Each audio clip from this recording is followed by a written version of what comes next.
அன்பு தமிழ் சொந்தங்களை டிட்டு சேனல் மூலமாக உங்களை எல்லாம் சந்திப்பதில் மிகுந்த மகிழ்ச்சி அடைங்க. நீங்க எல்லாரும் எப்படி இருக்கீங்க? நல்லா இருக்கிறீங்களா? நல்லா இருக்குன்னு யாருமே ஏன் ஆன்சர் பண்ண மாட்டேங்கிறீங்க? நான் உங்களை டெய்லி பார்த்துட்டு நல்லா இருக்கீங்களாங்கிறேன். கமெண்ட்ஸ்ல இருந்து ஒரு சில பேர் தான் ஆன்சர் பண்றீங்க, லைக் பட்டனை கிளிக் பண்ணிட்டு போறீங்க. சார் நல்லா இருக்கேன்னு சொல்லிட்டு இந்த வீடியோல நீங்க கண்டிப்பா நீங்க சொல்லுங்க.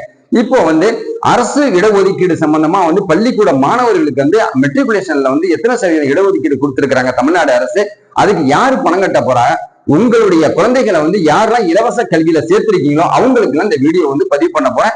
அது மட்டும் இல்லாம இந்த வீடியோ மூலமா அடுத்த வரக்கூடிய ஆண்டுகள்ல இலவச கல்வி சட்ட திட்டத்தின் மூலமாக உங்க மாணவர்களை சேர்க்கணுமா, இந்த விதிமுறைகளை தமிழ்நாடு அரசு தெரிவிச்சிருக்கிற அடிப்படையில 4/7/2024 இந்த வீடியோ நமக்கு கிடைச்சிருக்குது. வீடியோ நமக்கு கிடைச்சி, செய்திகள் நமக்கு கிடைச்சி, இந்த வீடியோ உங்களுக்கு கிடைக்க போகுது. இந்த வீடியோ ஸ்கிப் பண்ணாம பாத்தீங்கன்னா ஃபுல் டீடைல்ஸ் உங்களுக்கு சொல்ல போறேன். இந்த வீடியோ பிடிச்சிருந்தது மட்டும் இல்லாம லைக் பட்டனை கிளிக் பண்ணிக்கோங்க. உங்க கமெண்ட்ல சந்தேகம் ஏதாவது கேளுங்க நண்பர்களே. அது மட்டும் நான் புதிய நண்பர்கள் யாரும் சப்ஸ்கிரைப் பண்ணி டிட்டு சேனலுடைய நெருங்கிய சொந்தங்களை எடுங்க. பக்கத்துல இருக்க பெல் பட்டனை கிளிக் பண்ணிக்கோங்க. நான் போற நோட்டிபிகேஷன் உடனுக்குடன் கிடைக்கும் நண்பர்களே. அதாவது தமிழ்நாடு இலவச கட்டாய கல்வி சட்ட திட்டத்தை தமிழ்நாடு அரசு உருவாக்குனாங்க அஇஅதிமுக பீரியட்ல. சோ இவங்க என்ன சொல்றாங்கன்னு கேட்டீங்கன்னாக்கா, தமிழ்நாடுல இருக்கக்கூடிய மெட்ரிகுலேஷன் பள்ளி, ஹை ஸ்கூலா இருக்கட்டும், ஹையர் செகண்டரி ஸ்கூலா இருக்கட்டும், பாலகர் படிக்கக்கூடிய ஆரம்ப பள்ளியா இருக்கட்டும், நர்சரி பிரைமரி, இதுலலாம் 25% இடஒதுக்கீடு, 100க்கு 2.5 பிள்ளை, அதாவது 25 பிள்ளைங்களை இலவசமா சேர்க்கணும் அப்படின்னு சொல்லிட்டு சொல்லியிருந்தாங்க. இந்த இதை இன்க்ரீஸ் என்ன பண்ணாங்கன்னா, அரசு பள்ளிக்கூடத்துல இருக்கிற பிள்ளைங்க எல்லாம் அந்த மெட்ரிகுலேஷன் ஸ்கூல்ல போய் நிறைய பிள்ளைங்களை சேர்ந்துகிட்டு இருக்காங்க தமிழ்நாடு அளவுல. சோ இப்ப புதிய செய்தி நமக்கு என்ன வந்திருக்கு, நம்ம 4/7/2024 தமிழ்நாடு அரசாங்கம் கவர்மெண்ட் ஒரு புதுசா ஒரு ரூல்ஸ் போட்டிருக்கிறாங்க.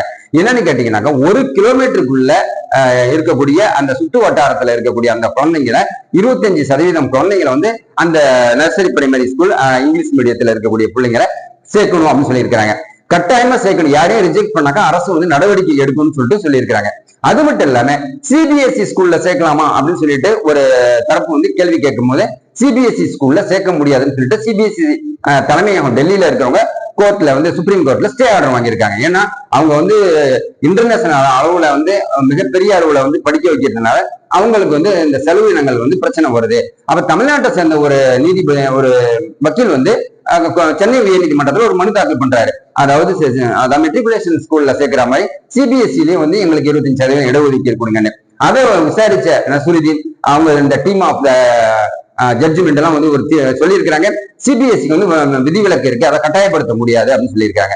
இதன் அடிப்படையில வரக்கூடிய ஆண்டுல நம்ம சேர்க்கும் போது சிபிஎஸ்இக்கு ட்ரை பண்ணாதீங்க, மெட்ரிகுலேஷன்ல மட்டும்தான் 25% இடஒதுக்கீடு கண்டிப்பா கிடைக்கும். அரசு பள்ளிகள், அரசு உதவி பெறும் பள்ளிகள்ல மிகப்பெரிய அளவுல பாப்புலரா அரசு நலத்திட்டங்களை கொண்டு வந்துட்டு இருக்காங்க. கட்டிடங்கள் கட்டுறதுக்காகவும் புதுப்பிக்கிறதுக்காகவும் கம்ப்யூட்டர் கல்வி, கணினி கல்வி, பட்டதாரி ஆசிரியர்கள், இந்த டெவலப்மெண்ட் எல்லாம் நிறைய நடந்துகிட்டு இருக்க அடிப்படையே அரசு பள்ளிக்கூடத்தையே நம்பி நம்ம பிள்ளைங்களை சேர்க்கலாம். சோ அதுக்கு மேல நம்ம இலவச கட்டாய கல்வி சேர்க்கணும்னு சொன்னீங்கன்னாக்கா, அதாவது வறுமை கோட்டுக்கு கீழே நீங்க இருக்கணும் அப்படிங்கிறதுக்கான ஆதாரத்தை நீங்க வச்சுக்கணும். ஜாதி சான்றிதழ், பர்த் சர்டிபிகேட், அதாவது ஏற்கனவே நீங்க படிச்சிருந்த பள்ளிக்கூடத்தோட டிசி, ஆதார் கார்டு, இதெல்லாம் கொண்டு போய் அந்த முதல்லயே கொண்டு போய் சேர்த்துடணும். அதாவது இன்னும் சொல்ல போனாக்கா, பள்ளிக்கூடம் ஏப்ரல் மாசம் லீவ் விட்டுறாங்க, மே மாசம் ஃபுல்லா லீவா இருப்பாங்க. அப்பவே ஒரு 15 நாளைக்கு முன்னாடி நீங்க அப்ளை பண்ணிட்டா மட்டும்தான் இந்த 25% இடஒதுக்கீடுல நீங்க சேர முடியும் அப்படிங்கக்கூடிய ஒரு செய்தியையும் இந்த வீடியோல பதிவு பண்ணியிருக்கிறேன் நண்பர்களே.